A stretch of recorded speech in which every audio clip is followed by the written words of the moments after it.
Welcome to the lecture for Module 7 in Surveying 2, which generally tracks with Chapter 16 of the textbook. The topic is least squares adjustment.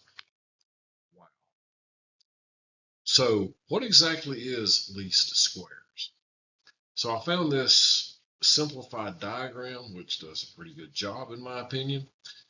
In this situation, let's assume that the black line is a line of known characteristics. And each of these black dots is a data point, a set of coordinates, a point that was located. In simplified terms, so let's do this. The red arrow is the vertical or north offset from the line. Usually we deal with perpendicular offsets, not a north or y-axis offset, but any of these values can work the same in theory in least squares. And so let's just visualize. I think this is a great visual. The vertical offset, let's just look right here at this second one. It's the smallest one on the diagram. The vertical offset is, I guess, around 3. So it's illustrated how much that's offset by the square, which means like 3 squared. This first box, let's say it's like 5, so it's 5 by 5. So why do we use squares? Well, squares are used a lot in statistical analysis of data for a few reasons. One is most of the time, like the normal distribution curve has a maximum value of 1. Most of the values are ratios compared to a whole or compared to a most probable value, M bar, as it's often used in symbols or characters in these formulas. So 1 becomes a pretty important baseline number, 1.000, an absolute 1. So a value compared to 1, if we will use the logic or comparison method of exaggeration or extrapolation to help illustrate. In other words, consider your setup with a total station on a point, and your angle on a 50-foot sight at a rod has 40 seconds of error in it. Okay, that's about, let's just say it's 200s. I've not done the math, but let's just say that that's 200s, probably less. 200s is not much, no problem. But at 500 feet, it's 2/10. At 1,000 feet, it's 4/10. Now that's real error. So we try to get a handle on analyzing that error at 50 feet of 40 seconds by extrapolating or exaggerating that error and seeing what it does. Now, when you square a value that's less than 1, it shrinks. 0.9 squared turns into 0.81. 0.5 squared turns into 0.25. 0.1 squared turns into 100th, 0.01. A little bit of error on the upside, 1.2 squared becomes 1.44. So in other words, whatever your variation is, when you square it, it gets exaggerated. And we want little variation as possible. So using the squared values of variations or deviations from a known value, variances, whatever term is you want to use or is applicable, by squaring it, it exaggerates the value for easier comparison. You don't have to, in one way of looking at it, 0.9 and 1.1, that's really the same difference from 1. But 1.1 becomes 1.21, 0.9 becomes 0.81. Now instead of just 20% difference, it's like 40% difference. So squaring it is a good way to quantify minute values and put them into a broader comparative perspective. So that's what they're doing here is the error or the variation from the black line on this north 60-degree east slope or whatever it is of each of those 6 points. You can kind of quantify the total error by looking at the size of those squares. So we want to find the line in this example that gives us the least squares, because then we know that we have the absolute minimal variation from that line possible. So what this is actually not doing, this is illustrating a line that has been solved to be the least squares or best fit for these 6 data points or these 6 coordinate values. You could put the line anywhere, but here gives you the least squares. So if you do the math, put the line somewhere else, use these coordinate values, the squares for anywhere else are going to sum to more. So whatever the area of these squares are, which would be the same as the numerical value for the vertical offset squared, the sum of those 6 figures, anywhere else that you put this line, that sum's going to be bigger. So it's not as good of a fit as the one on the diagram that we're looking at. So the textbook in section 16.2 gives a pretty doggone good definition of what least squares is in a mathematical sense. This is very fundamental. This is not very complex. Least squares adjustment does get a lot more complex. And I'll talk about that after we go over this slide. So, this module ties right in at the end of chapter 3, just like chapter 16 picks up at the end of chapter 3. I think it should have been chapter 3 and 4 or something, but that's okay. So smaller, this goes into that fundamental doctrine of least squares. Smaller errors have a higher probability of occurrence, just like in the middle of that normal distribution curve, than large ones. Larger errors are outliers and occur less frequently. So in other words, and I'm quoting from the textbook, there is a direct relationship between probabilities and residual sizes in a normally distributed set of observations. The method of least squares adjustment is derived from the equation for the normal distribution curve. It produces that unique set of residuals for a group of observations that have the highest probability of occurrence. So it's grouping your smaller errors into the middle of that curve as being more statistically probable.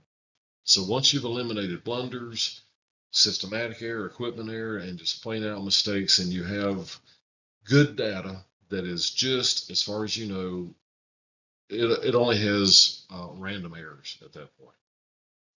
Then you're going to analyze that data and find out what the best, most likely solution is from your data set, which is going to be that M bar, the value that's most probable.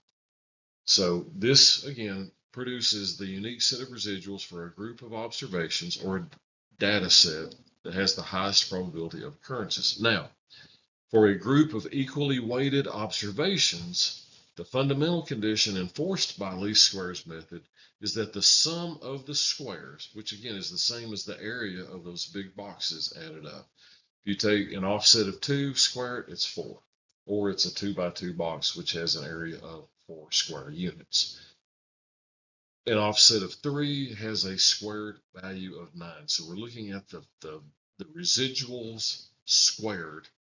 And so least squares makes the sum of that, of all those squares or those squared values, the least. Mathematically speaking, we would say, suppose a group of M number of observations of equal weight were taking, having residuals or variations of V1, V2, V3, etc. Then in equation form, the fundamental conditions of least squares, this is the essence of it, is that the sum of all of the variations or residuals squared is equal to the variation of variation 1 squared plus variation 2 squared, etc., all the way through variation of the M or last observation at a minimum. So that's not really a formula, that is a mathematical theory or relationship. Now, there are a couple of key things that I want to touch on in this. One is normally distributed. Well, we're actually talking about that. Equally weighted is what I really wanted to talk about. Equally weighted. So let's say that you have an instrument that's, well, let's step back in time and assume that you've got a 1 minute transit, but you've got a highly calibrated, very jam up steel tape, and you're in flat ground. Maybe you're on concrete pads. So your distances are really good. Your angles are not so good. So you would weight your distances heavier. So this is all part of the probability, linear algebra, calculus relationship of least squares. A lot goes into how the data is weighted. And again, this is an overview. So at this juncture, I want to pause and say, for the purpose of this course, and basically for practical application in everyday surveying, least squares is a tool, just like a GPS receiver or an electronic distance meter. I can't explain to you the electromagnetic physics formulas and how to build an EDM, but I know that the distance that it gives me is precise and reliable, especially when I have lots of data that I can confirm by repetition and from calibration. Similarly, I cannot begin to recite the geophysical, rocket science, geodesy computations on how to do a dynamic three-dimensional trilateration solution formula given GPS transmission data and atomic timestamps from a receiver or from a satellite transmitter to a receiver on Earth. But I know that my software knows how to do that because I can check various values and positions and know that it's working. And I know that it's an industry standard. And I know that not just the salesman of the manufacturer's equipment that I'm using, but all of them present this, rely on this, and all my surveying brothers and sisters do the same thing. So I don't have to be able to explain the electromagnetic relationship of an EDM to the distance measured. I just need to know how that works. It counts wavelengths, and then that tells us how long the beam's been gone from the EDM when it gets back. So that's double the distance if you look at time travel versus distance relationship. And that's kind of similar to how GPS receiver computes the distance from multiple satellites and does this dynamic three-dimensional trilateration solution. I can't begin to work out those formulas, but I know that they work and I use them. Least squares adjustments to actually do it longhand was not even imagined in the private sector until modern computers came along that could do the computing, because it is a arduous, tedious, mind-numbing exercise. I've never done it. I could not do it. The National Geodetic Survey and the U.S. Coastal and Geodetic Survey before them used least squares adjustments in their first order control network from coast to coast across the United States. And it took months using slide rules and maybe even later calculators to compute good, solid geodetic positions and elevations on our control points, our benchmarks out there that that they had surveyed in.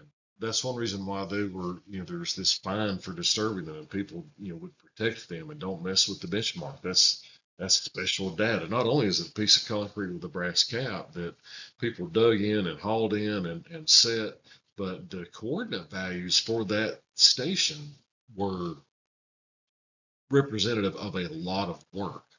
So I put least squares adjustments in the same bucket as I do GPS observations and EDM measurements. I need to know how it works. I need to have a comfort level. I need to be able to explain to somebody the generalities of how it works rather than just saying it's a button that my boss told me to push. That's not a good answer. That's not a professional answer. That does not um, reflect well on your professionalism or your college.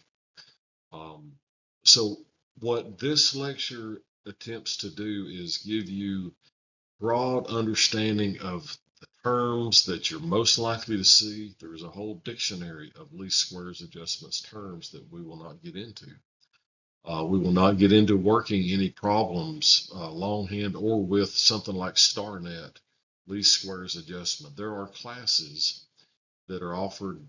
To my knowledge, they're not even offered in the state of Georgia anymore. I don't know if they're even offered in surrounding states, but I suspect that, well, I know that they are at East Tennessee State University and University of Florida.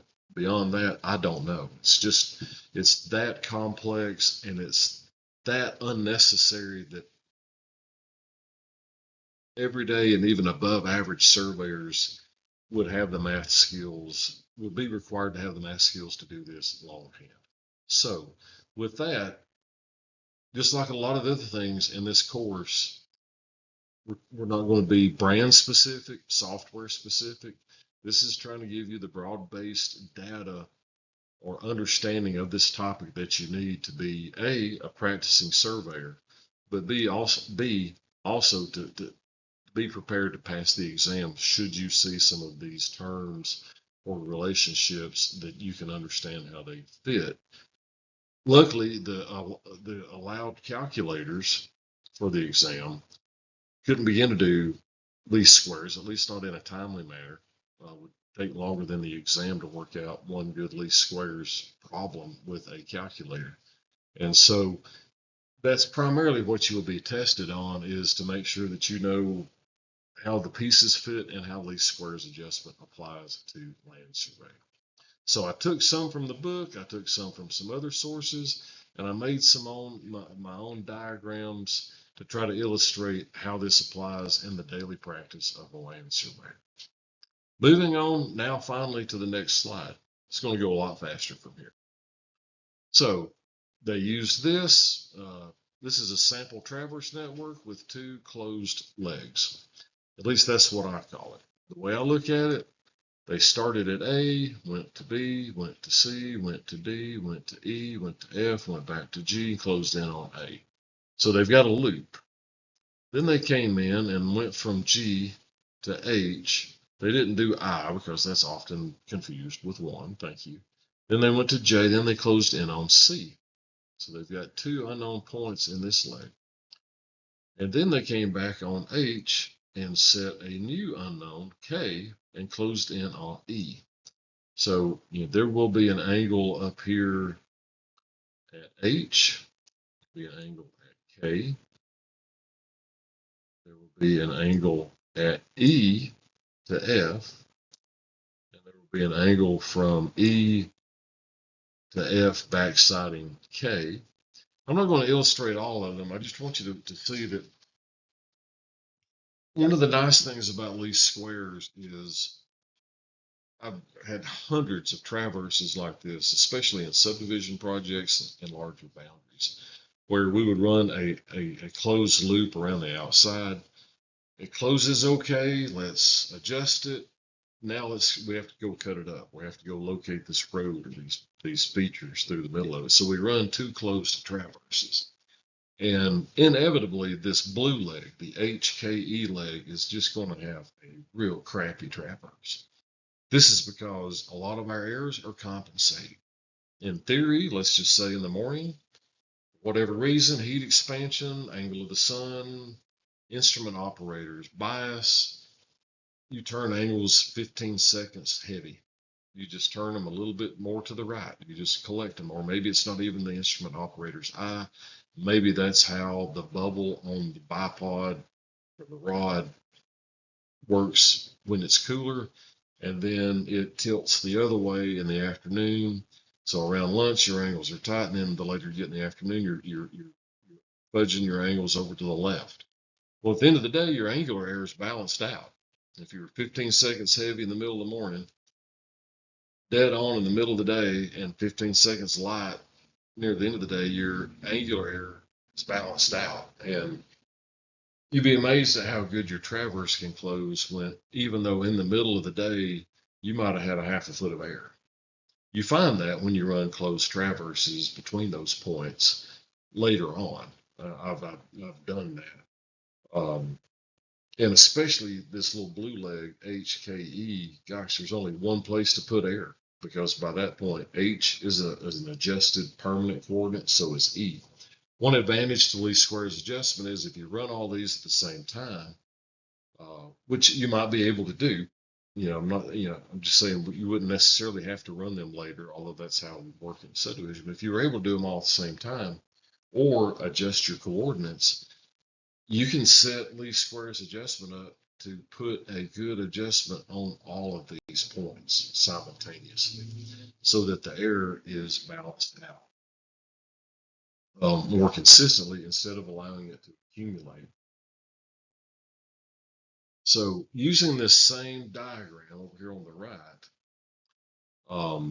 let's just take, for example, their first line here, instrument at A, backside G, turning to B. So this is A, backside G, turn to B. So this little letter sigma, that's not the standard deviation. In least squares, the little sigma is how much adjustment it thinks needs to go into your observed angle in order to make the traverse close. So just say you've got, in this situation, you probably got 11 seconds per angle point. It's going to not adjust 11 seconds at every angle point.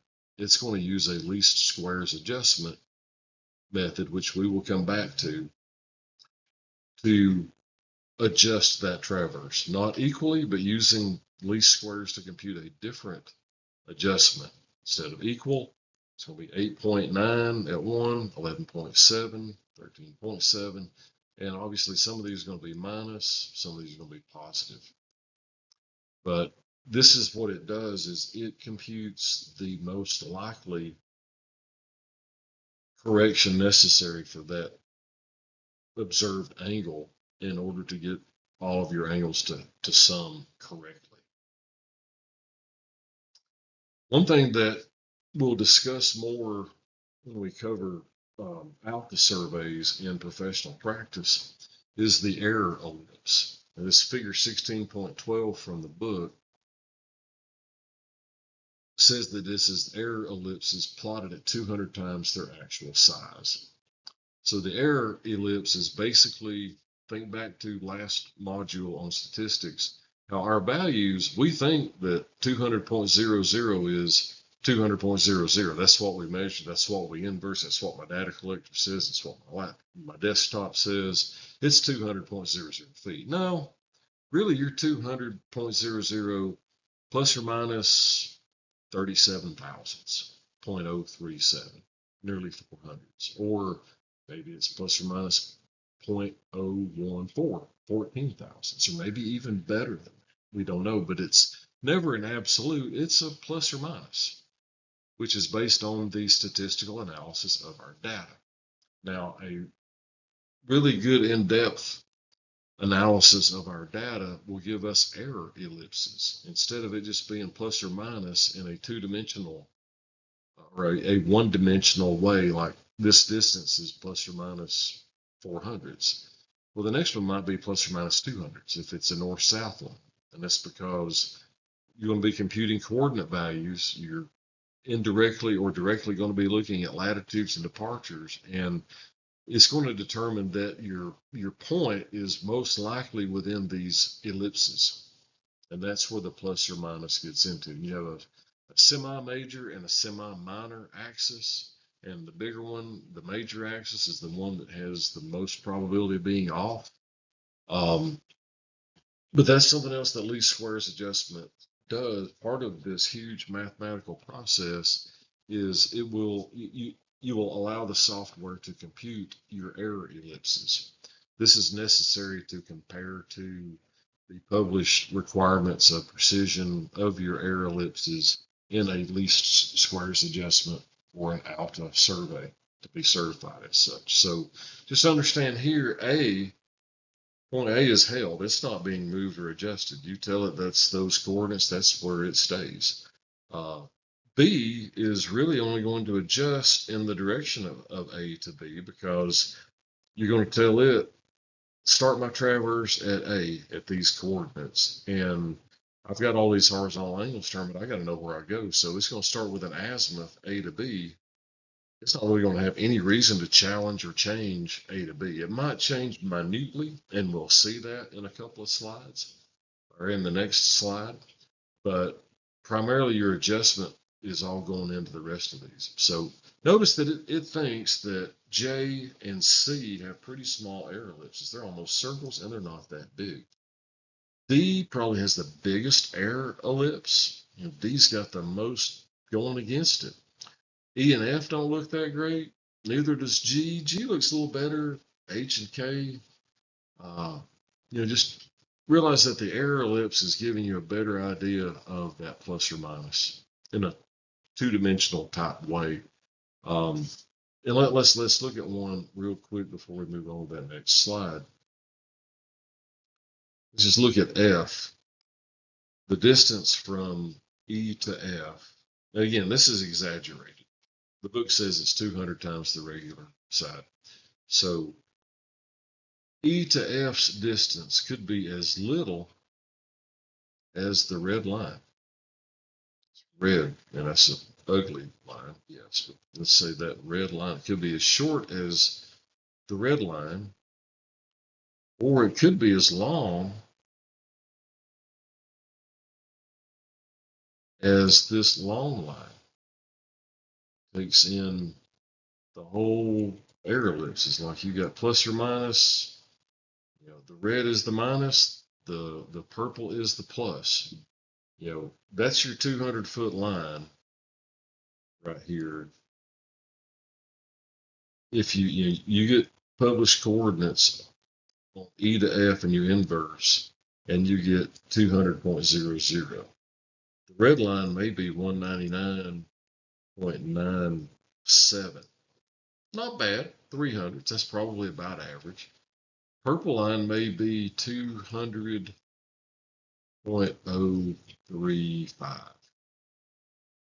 So really and truly, E to F, we're going to put 200.00 on our plat, but us and the rest of the world need to understand that really it's between 199.97 and 200.035. So our positional tolerance or our positional certainty is somewhere around 3.5 hundredths or so on each of those positions, or as measured from themselves, because it's not likely to be the shortest, it's not likely to be the longest. The most probable value is the one that we publish. But just know that it could be within that plus or minus range. And the error ellipse is what helps to define what that plus or minus range is. In this slide, the book has provided us, back again, the angle variance or sigma up here at each station. Instead of telling you what it adjusted, this is an analysis display. That's saying that the angle at A, backsiding E, turning to B, in other words, this same angle, I think we already covered this, we think it could be off 16.7 seconds. But wow, set on B, that angle is plus or minus 22 seconds, just like the angle at C. But notice that the computed least squares adjustment says that the azimuth from A to B, it was only off 1/10,000th of a second of arc. Well, that's really just rounding. because it has held that azimuth as starting. Now, here's what we were talking about. Sigma, right here, our distance plus or minus value from A to B, plus or minus 27 thousandths, 26 thousandths, 27 thousandths. That's because the traverse legs are roughly the same distance. That will vary somewhat inversely with the length of the leg, because a shorter leg is deemed to possibly have more error. So it might be plus or minus 300ths, and a longer leg might be plus or minus 200ths. So I hope this has given you a broad overview. I'm calling this slide Pro Tips. So least squares is used primarily in two ways in the land surveying world. One is to adjust traverses, GPS vector networks, differential leveling networks. And so what it does is it basically, this is why it's such a huge mathematical process that we wouldn't try to do it without a computer. It basically makes an educated guess and a hypothesis of what it thinks is right. And then it tests it. I would argue, and I've had surveyors at conferences agree with this statement, least squares adjustment was like the first AI in technology. And surveyors don't have a monopoly on it. Least squares adjustment is used in financial markets to predict sales and petroleum prices and commodities markets. Least squares are used a lot in the medical field to try to predict heart rhythms and health cycles. It's used in all kinds of ways. The Census Bureau probably used least squares adjustment a long time before. Well, the National Geodetic Survey and the USGS probably did before the Census Bureau. But anyway, least squares adjustment is a great way of adjusting, analyzing and adjusting mathematical data. So it does this again by basically picking a hypothesis and testing it. And then it's got some data and it goes, oh, let's try a different value. Like pick a number between 1 and 100. 30, you're too low. 60, no, you're too high. 50, you're too high. 40, you're too low. Now I know I'm between 40 and 50. It's sort of a trial and error game.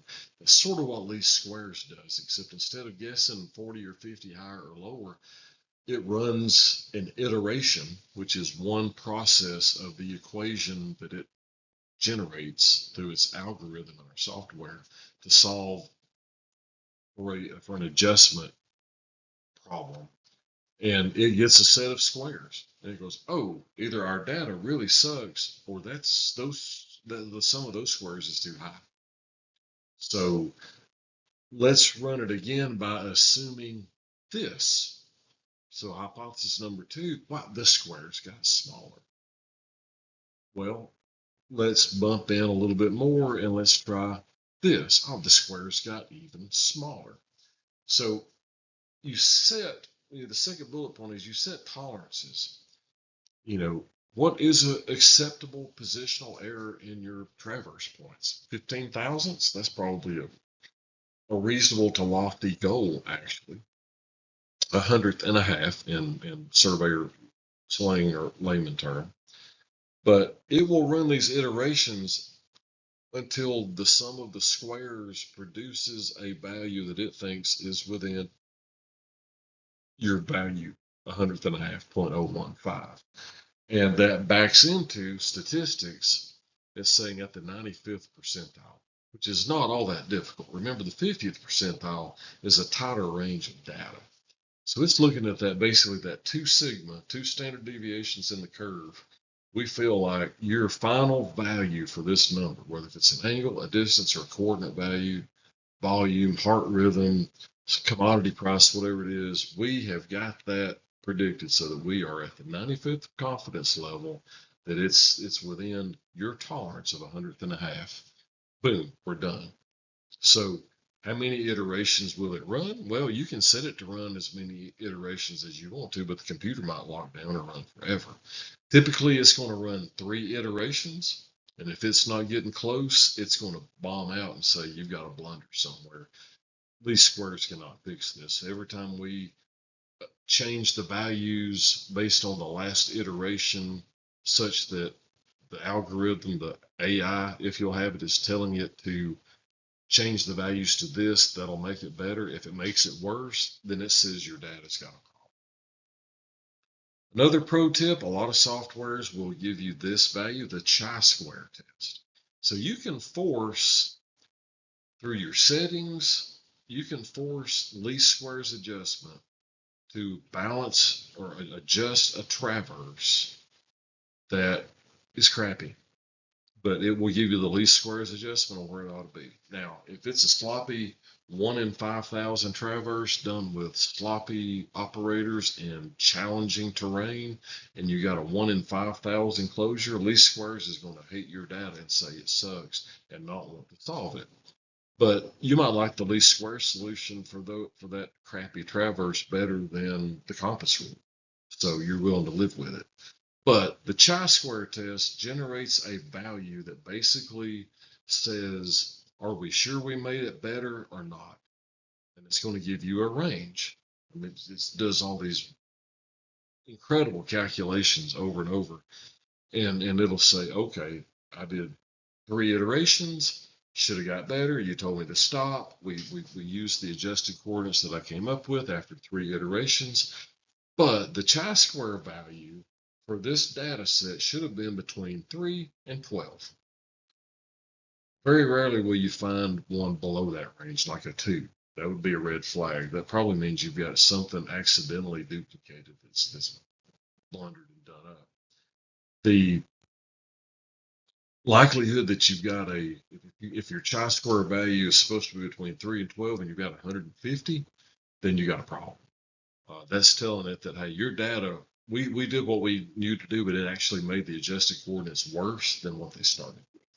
That's usually when you have a bad angle. Like if you were meant to close in, in our previous diagram, you're trying to close in on F, and that's what you told your data collector that you did, but you actually closed in on E, then it's going to be trying to stick 180 degrees or 170 degrees of angular error into this solution, and it's whatever it does to fix it is just making it worse. So you can say, okay, give me 3 iterations and I'll take the values. It's good enough for me.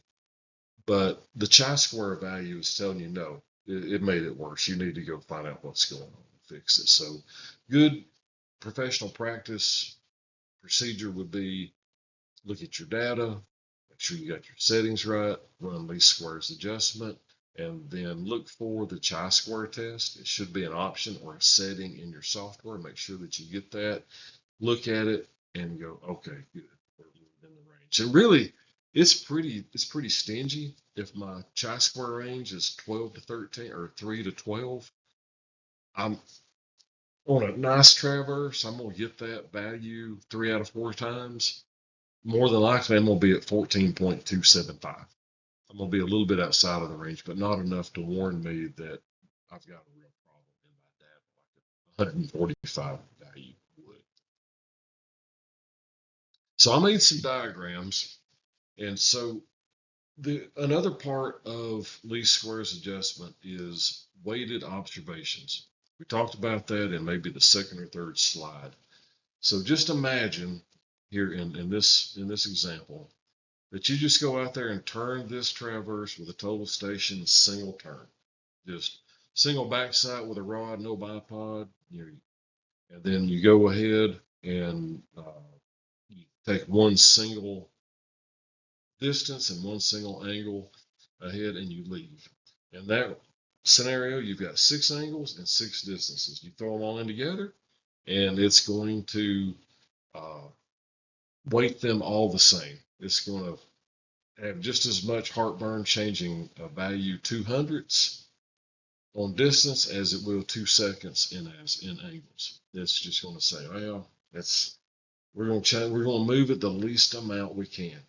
least amount we can, least squares. So again, it's running this each iteration. It's saying how much are we changing our observed values to computed values, and let's keep that the same. That's another parallel that I want you to take away from this, is that through this process, it's looking at, he said he measured 200 feet. I hate to say that these coordinates are 200.02 feet apart, but there's error in the traverse that has to be pushed somewhere, and that may just be the end result. But it tries to apply adjustments to the angles and the distances that keep the end computed angles and distances the same. This is directly different from an FS exam question. This is directly different from the compass rule adjustment that just evenly distributes the error mathematically according to how long the traverse leg is, which is something that we did in survey 1. Least squares adjustment doesn't really care about equally distributing anything. It doesn't look at that. It looks at your values observed and your adjusted values, and it wants to make the difference between those the least. So that's where least squares comes into effect in adjusting a traverse. Over here though, we may say, all right, we're going to set up on 2, and we're going to backside 3, and we're going to get a backside distance, and then we're going to turn an angle up here to 1, and then we're going to get another angle up here to 1. Whether we do a double or a direction reverse, we're going to get 2 angles, and then we're going to shoot. Every time we're taking one of these observations, we're shooting the distance. So at each setup, we're turning the angle twice, and we're measuring each distance twice. So then when we move up and repeat that, we're measuring the lines twice more. So here we're going to have in what I call a standard traverse procedure, where you're going to double or direction reverse your angles and shoot the distances. Every time you take an angular observation, you take a distance observation as well. If you want to have 12 angles, but you want to have 24 distances. So if it's equally weighted, you've got 36 observations now instead of 12 in the single observation scenario that I gave you. And it's going to put equal weight in each of those observations, which means your distances get double the weight.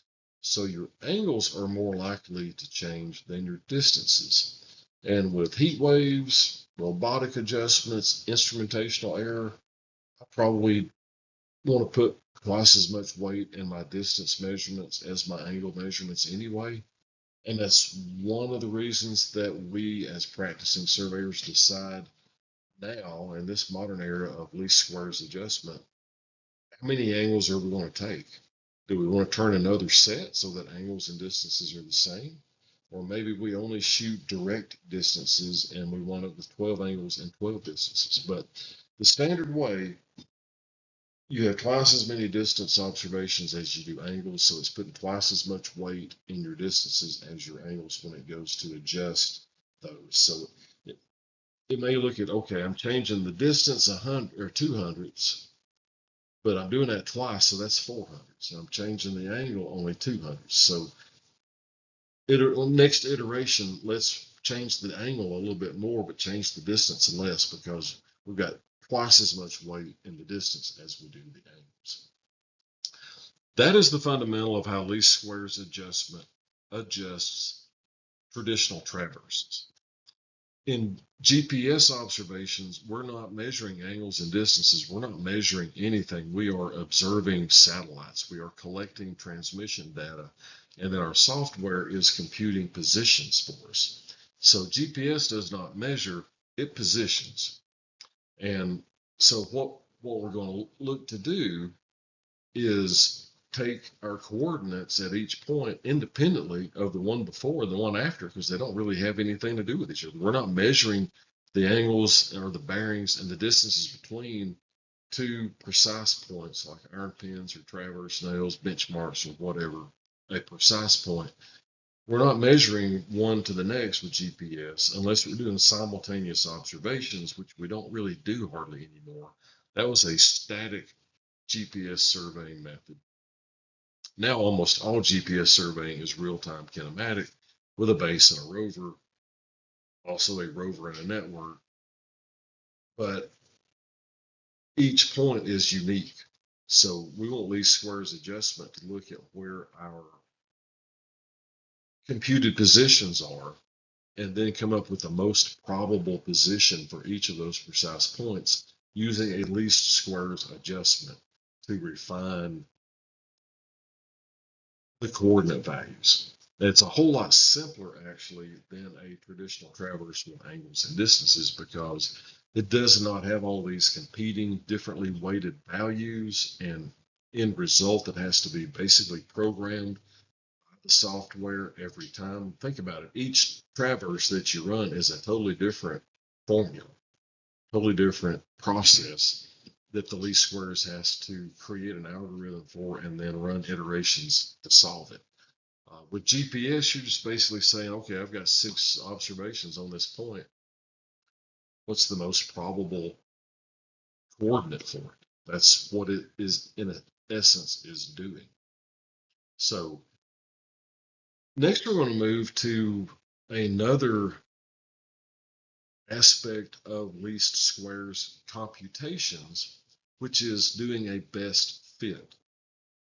And let's say that you've got 6 points around a cul-de-sac, maybe 6 points along a long sweeping road that you believe to be in curve.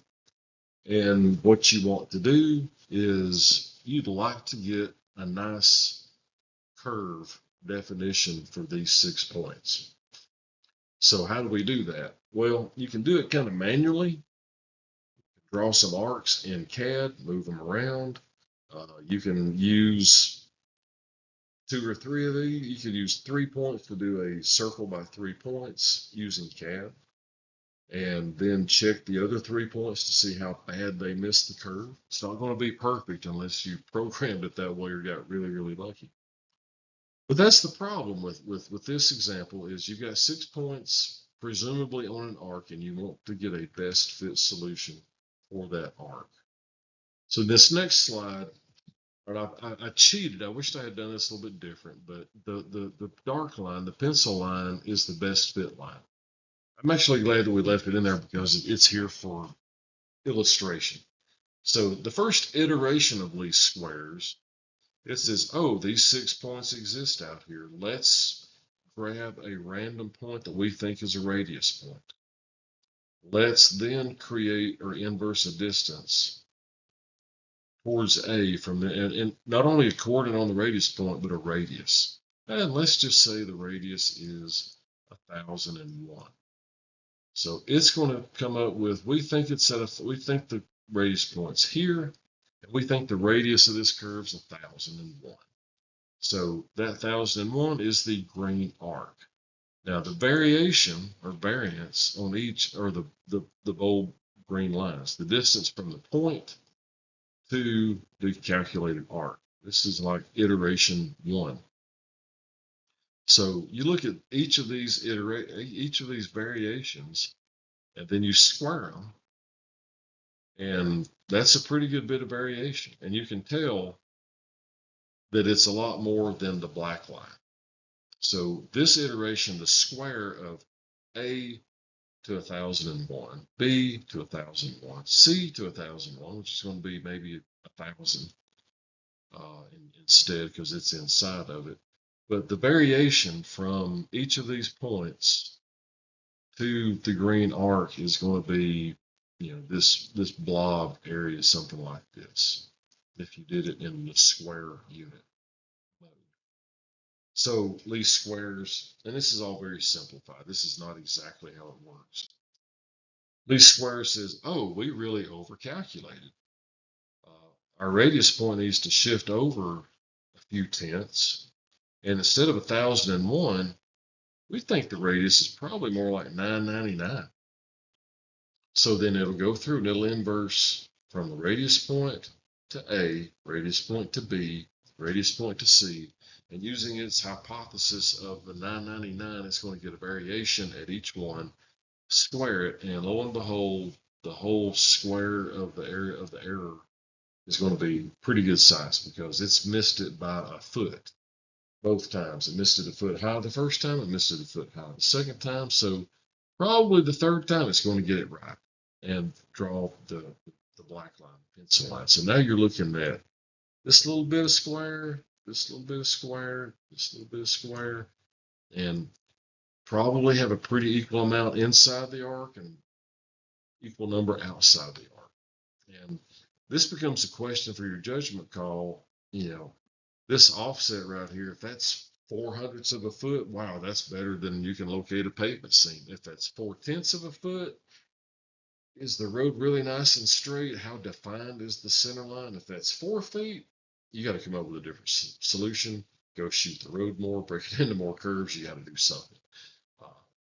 And how closely you fit a road with a designed curve like this really does vary according to the surface and the condition. If it's curb and guttered, you want to fit it pretty tight because it's really easy to see where that road edge is. That's very easily, precisely defined. A paved road is going to have some wiggle, going to have some varying widths of pavement. Maybe the pavement seam, if that's what you located, it's going to wiggle along just like the paving machine did. And a dirt road, who knows? The next time they scrape it, the geographical center line of that road might move a foot. So if you're missing your shots a foot on a gravel road, it might not be too bad in context. You just kind of have to see. So this is how least squares goes about best fitting an arc. Get into your software and tell it that you want to best fit an arc and feed in which 6 points, 5 points, 7 points, 2 points. Well, 2 wouldn't do it. And poof, it will come up with a radius point and a radius distance that best fits the points that you fed into it. And it will give you a report of the variation from each. Very helpful in a lot of situations. The other is try to best fit a line. This is our last example. When we're through with this, we're finally through. But in least squares, you can use least squares to best fit this line. Now, you can use CAD and eyeball it and come up with something pretty close through trial and error and scooting around or creating coordinates at both ends or outside of this range and doing perpendicular intersects and seeing how you fit manually and using some judgment call. But if you want the mathematically, positively straightest straight line that best fits these 4 data points, least squares adjustments will do it. And so you might tell it, hey, I want the best line of ABCD. Now, when might you do this? Maybe client says between there and there, the property line's this fence, or it's 2 feet off of that fence, and everybody agrees to it. But nobody wants 4 or 5 bend points down through there. You want to draw it straight. It looks straight. You shot it, but the fence leans in, the fence leans out. How plumb was the rod? It was shoved down through barbed wire. You want to best fit these points to define where the fence is so that you can offset it 2 feet to the agreed line. Another situation might be, I have saw in remote areas the property lines say along marked timber. So say this is where you're butting into this adjacent boundary or your subject boundary where both descriptions say along marked timber, and it looks straight, and the deed says it's a straight line. So you want to get the best fit between these 4 trees that you've shot, A, B, C, and D. Or these may be 4 points on a road that in street view and when you're standing there on Google Earth, it looks to be a very straight road, but the pavement seems a little crooked. Maybe the paint crew was having an off day. I don't know, but these points are supposed to line up perfectly, but they don't. So you want to just take the best fit of all 4 of these road shots and get a tangent that's straight so you can offset it 30 feet for your 60-foot right of way and go on about your business. You can see there are a lot of situations to where you could use a very defendable, easily generated line or alignment that best fits your shots on the ground. So here are our 4 shots, A, B, C, D. They could be road shots, trees, etc. Let's just say they're trees as a circle. So here, let's just say the green line is the first iteration. That's where it thinks it wants to be. And you never see this. This all goes on in the background. And I'm exaggerating this also, okay?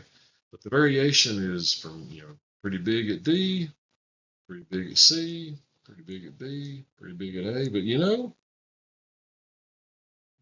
the offset on each side of the line might not be too different. So this might be a good solution for the line if you want to be off of one side equal amounts to the other, but that's not really what you're after. Some people might erroneously think that, but you want to be to where the total distance offset, that's why we square it.